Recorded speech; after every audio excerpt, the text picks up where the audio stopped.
Bueno, en la videoclase de hoy vamos a evaluar las, l- todos y cada uno de los obstáculos y agruparlos, entenderlos, que pueden existir para entrar o para abandonar una determinada industria, un determinado mercado, que son las llamadas barreras a la entrada y a la salida y que son eh, compartidas, comunes, aunque diferenciadas en su intensidad, en su eficacia, para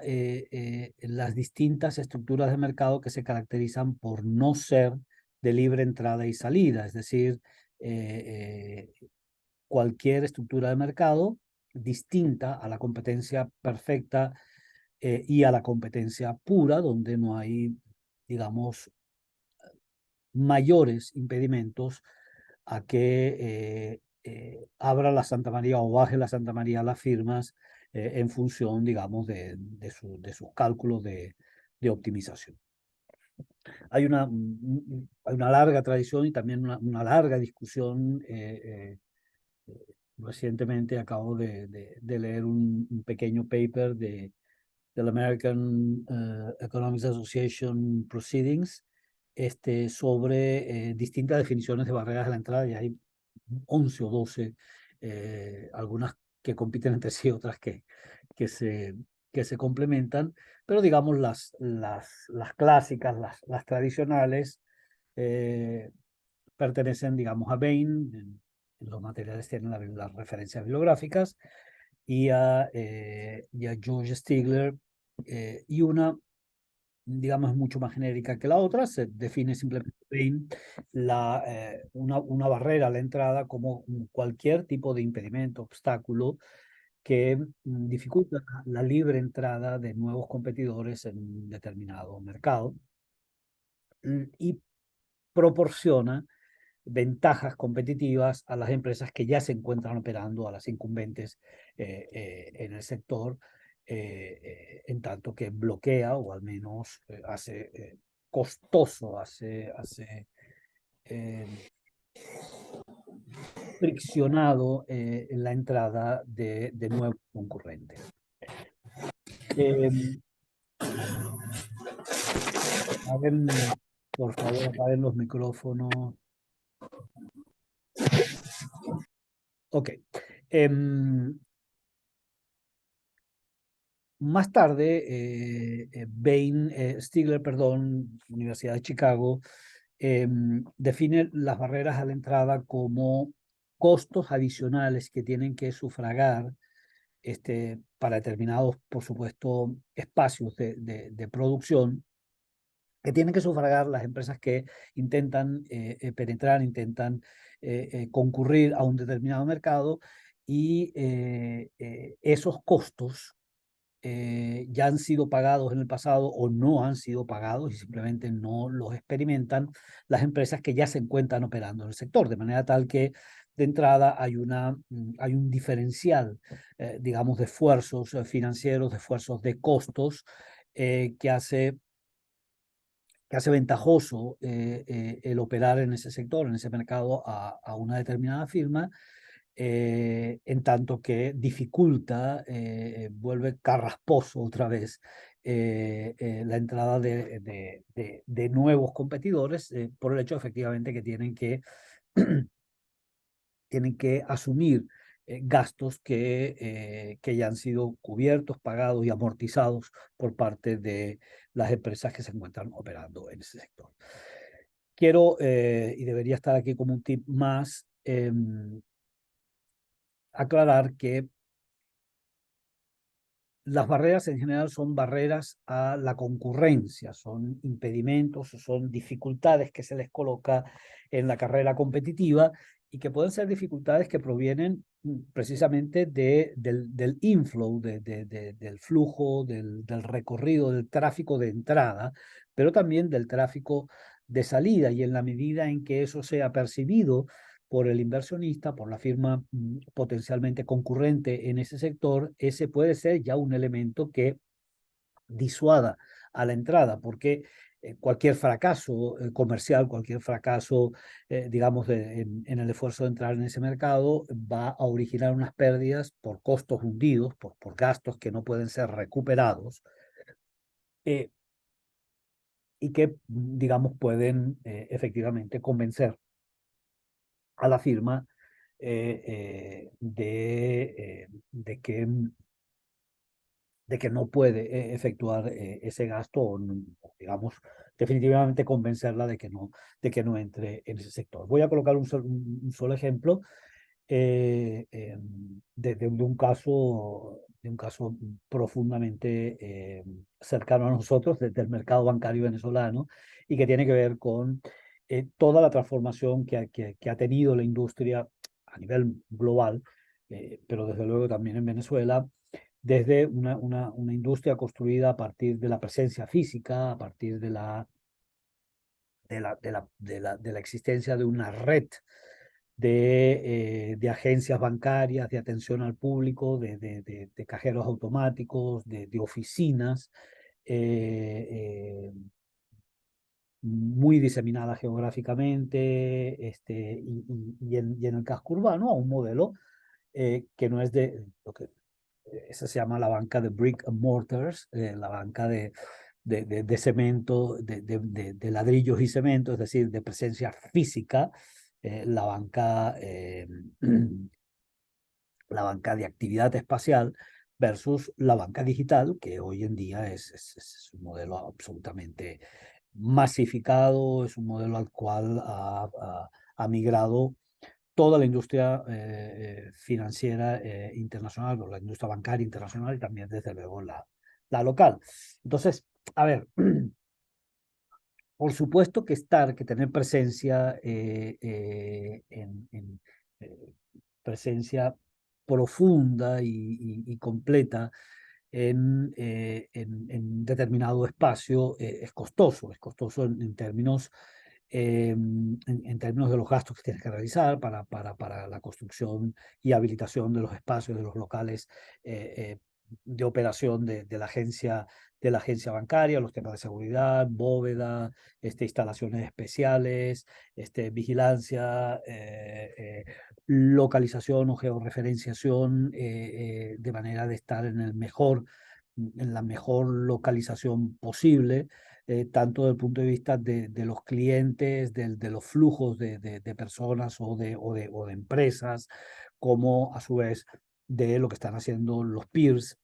y el número, digamos, de locales o de agencias de otros bancos, etcétera. Pero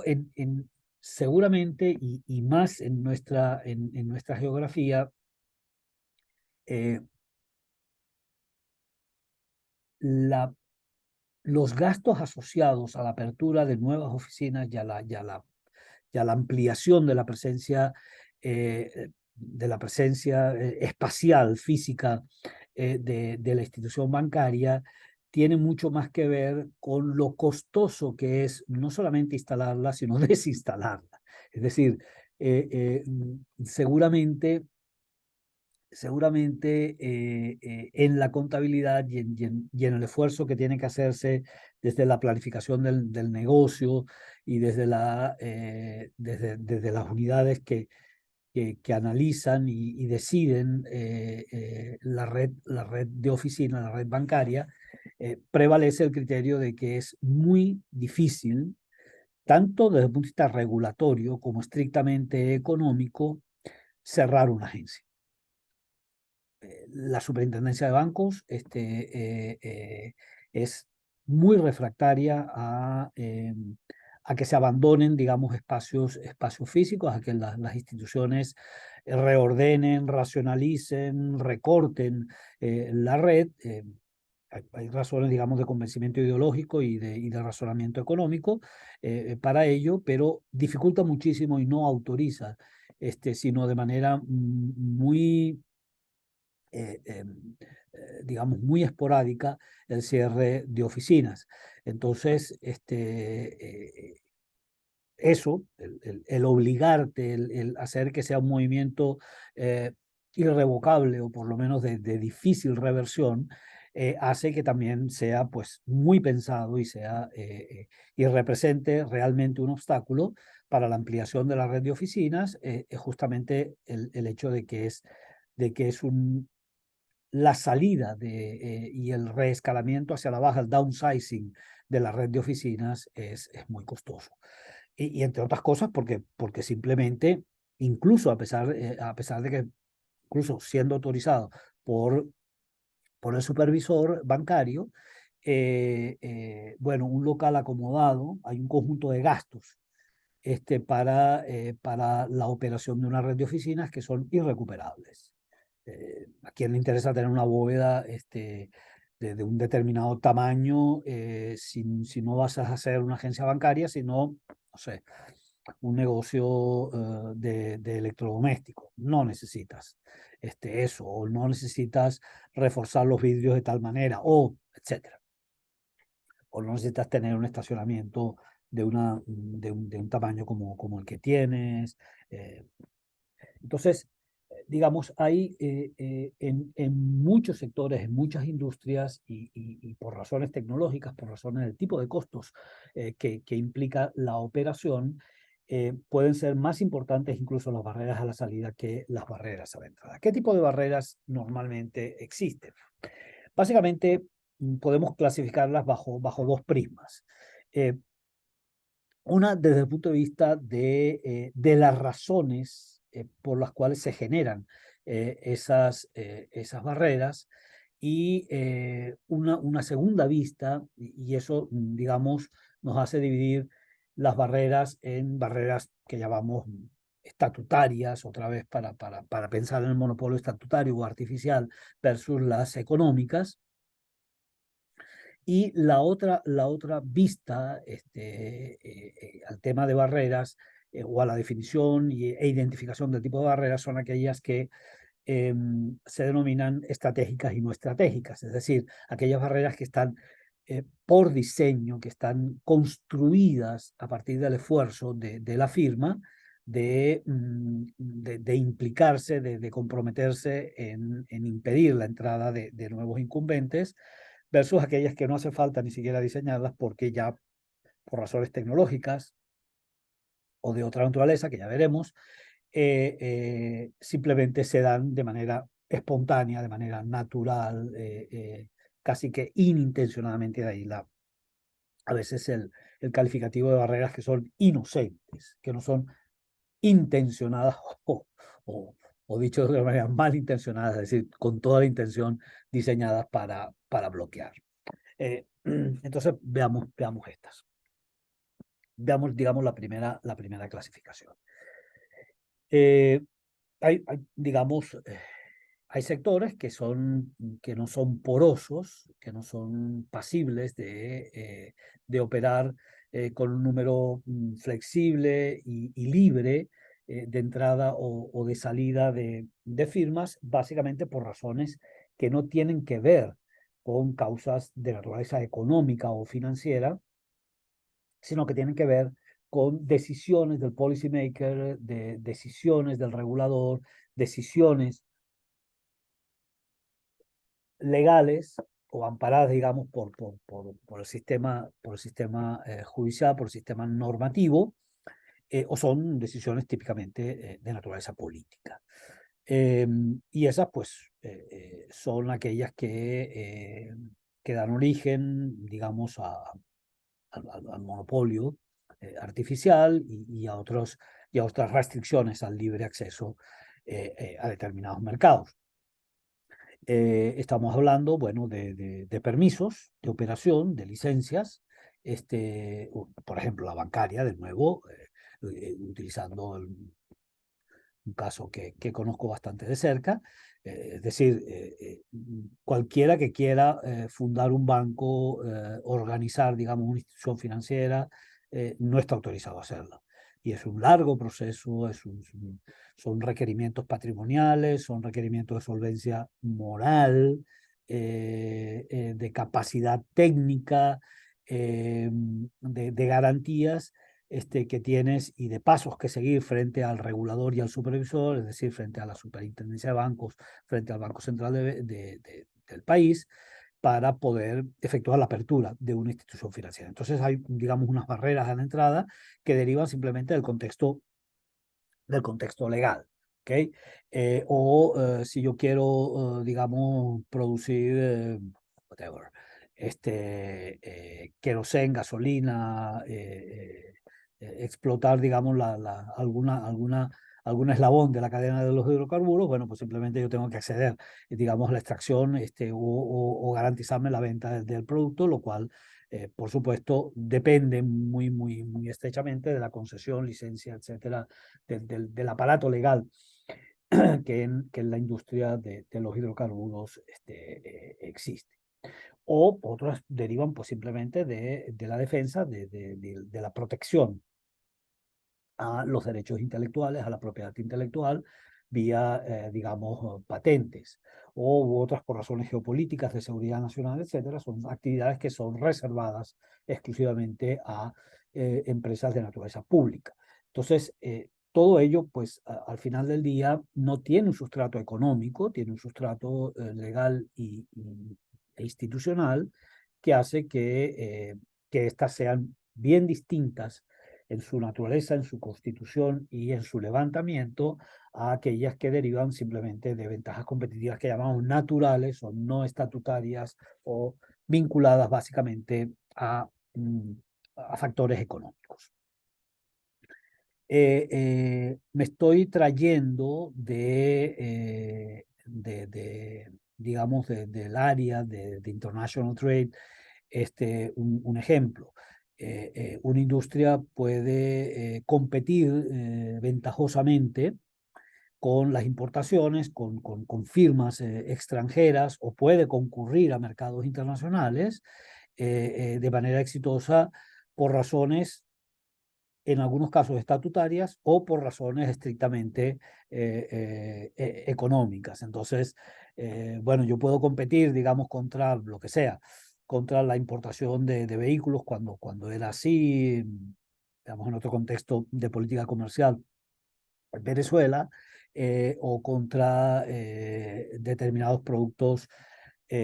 agroalimentarios, simplemente porque existían unos cupos de importación, unas restricciones, digamos, administrativas, cuantitativas, cuotas, licencias de importación, contingentamientos, permisos sanitarios, fitosanitarios, etcétera, etcétera, que justamente con esas herramientas no arancelarias, le generaban un cierto medio ambiente favorable al productor nacional, o el productor, digamos, el exportador, tenía incentivos fiscales, bonos de exportación, tipos de cambio particularmente favorables, para generar ventajas que derivan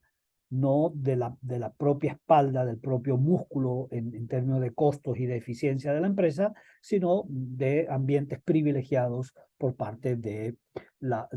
autoridades económicas. Entonces, bueno, pues simplemente unas son, en este caso, digamos, en el caso de la competencia contra las importaciones, son simplemente barreras a la entrada del producto importado que son estatutarias, que son por razones de decisiones de política pública. En tanto que otras, por supuesto a esas habría que sumar, digamos, el instrumento más común de protección industrial y comercial, que es el arancel. El arancel como simplemente un impuesto que discrimina por origen entre aquellos bienes, aquellas mercancías que son de origen importado, a las cuales, digamos, se les administra un arancel, digamos, a valor en porcentual del precio FOB del bien importado, o pueden ser específicos, una determinada cantidad de bolívares o de dólares por kilogramo, etcétera, etcétera. Hay distintas metodologías de aplicación del arancel, pero en todo caso segmenta, discrimina por origen, y hace que obviamente los productores nacionales estén exentos del pago del arancel. De nuevo, otra vez es una protección que deriva de una decisión de política pública. Yo selecciono como industria naciente la que produce lo que sea, microprocesadores. Bueno, okay. Entonces, bueno, simplemente la protejo, prohíbo las importaciones o limito a una determinada cantidad las importaciones o a circunstancias, digamos, de ausencia de oferta nacional o de deficiencia, de déficit de la oferta nacional para autorizar importaciones. Entonces, esa es una barrera que tiene un determinado origen y que es perfectamente distinguible de una barrera eh, eh, que, que está basada en la competitividad. Simplemente yo compito con las importaciones, inclusive no hace falta importar si yo tengo, en ausencia de protección comercial, yo tengo ventaja de costos. Simplemente yo produzco más barato ese bien de lo que se puede producir de lo que lo pueden producir firmas de otros países. Y es así porque utiliza de manera intensiva unos factores de los cuales yo estoy dotado de manera abundante. Simplemente tengo una ventaja de costos por abundancia factorial o porque tengo factores especialmente productivos, talentosos, etcétera, etcétera, en determinadas industrias. O porque disfruto de tecnologías que no han sido imitadas, que no han sido todavía adoptadas por otras firmas. O tengo un mercado como el mercado estadounidense, por ejemplo, con unos tamaños enormes, y firmas que disfrutan de economías de escala o de economías de enfoque, que hace que con esos grandísimos volúmenes de producción los costos medios unitarios sean muy bajos y a otras empresas fuera del país les cuesta acceder porque simplemente están operando a lo mejor con la misma tecnología, pero con niveles de producción, con umbrales de producción mucho más bajos y por tanto sin disfrutar de esos rendimientos crecientes a escala. Entonces,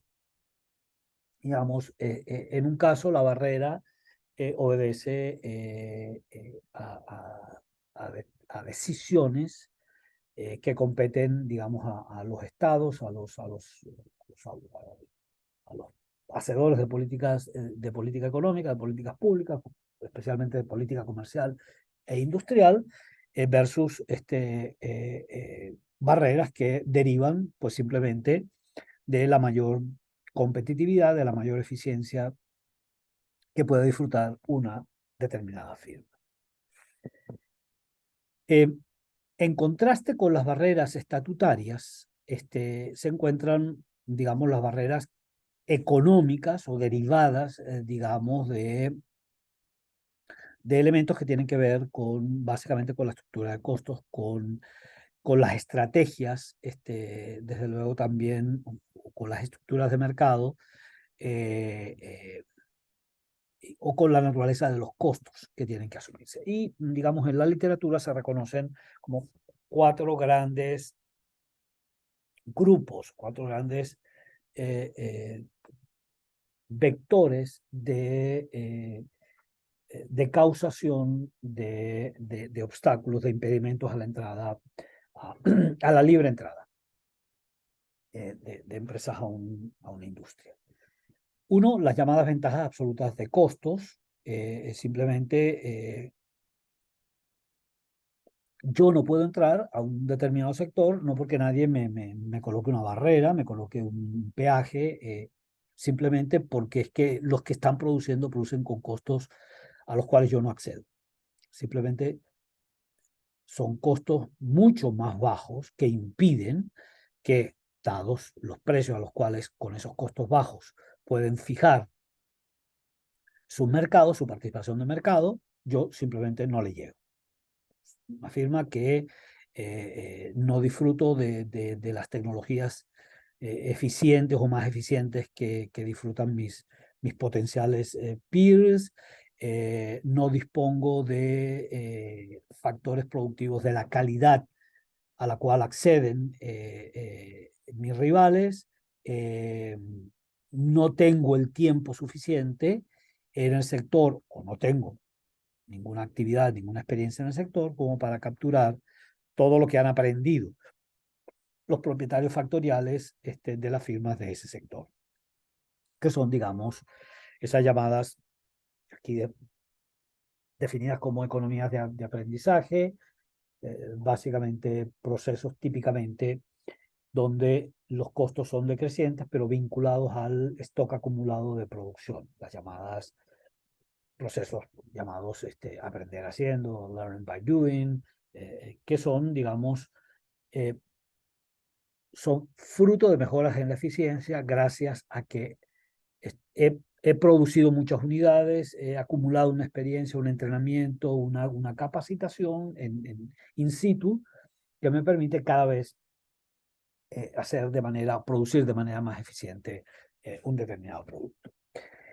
Eh, un vector adicional tiene que ver con con la estructura de ese mercado y mercados que se caractericen por diferenciar los productos son mucho más resistentes a la entrada de nuevas empresas y básicamente por el hecho de que con esa mayor diferenciación, los nichos de esos mercados son más reducidos, lo cual hace que con esa menor demanda a la vista, eh, mucho más si ya las otras empresas han generado lealtades, han reforzado, digamos, su penetración en esos nichos de mercado, diferenciándose vertical u horizontalmente, y lo han reforzado, digamos, la lealtad vía campañas publicitarias, marketing, etcétera, etcétera, y mucho más si son compañías que son multiproducto, lo cual es típicamente una característica complementaria a los mercados que diferencian sus productos cuando toman prestados, me gusta la forma de decirlo, activos reputacionales de productos bandera, motherships de esas empresas. Entonces, pensemos la reputación, por ejemplo, generada por Polar en dos hiper, hiper exitosísimos productos como la harina precocida y la cerveza, que hace que esa gran reputación, esa excelente imagen y fidelidad de los consumidores a esas marcas puedan ser transmitidas a su vez sin costos, desde publicidad, pasando por red de distribución, proveedores, etcétera, etcétera, que puedan ser disfrutadas, economía de enfoque, para nuevas líneas de productos o para productos, digamos, adyacentes en el espectro que genera. La tercera, no necesito ni mencionarla o explicarla por lo menos, son economías de escala. Simplemente hay tecnologías que asumen o que mantienen relaciones insumo-producto caracterizadas por, digamos, los rendimientos crecientes a escala, de manera que cuanto más produces, más barato es producirlo y eso hace que, pues desde luego, las empresas que ya están en el mercado y que tienen una participación relevante, harán que puedan disfrutar de esos costos muy reducidos, cosa que un entrante y con una participación de mercado mínima o nula, pues no lo puede hacer, no le llegue, simplemente no le llegue la cobija a esos costos y precios tan bajos. Y finalmente, eh, eh, aunque la mayoría hoy o el consenso se lleva hacia que los costos hundidos per se no son una barrera a la entrada o a la salida, normalmente, digamos, son altos costos de capital, acceso a mercados acceso a financiamiento, etcétera, que puede ser muy costoso para una empresa entrante, para una empresa nueva, para una empresa que no tiene récord, o a lo mejor no tiene récord crediticio, o teniéndolo, no lo tiene para el proyecto e industria en la que está intentando entrar. Eh, pero básicamente lo que hacen esos costos hundidos es desalentar la entrada indirectamente y digamos, y más bien reforzar ya otras barreras a la entrada, más que per se representar genuinamente o individualmente una barrera a la entrada. Eh, la segunda forma de organizar las barreras, y ese es el juego que en esta última parte vamos a desarrollar, tiene que ver con las llamadas barreras estructurales y barreras estratégicas.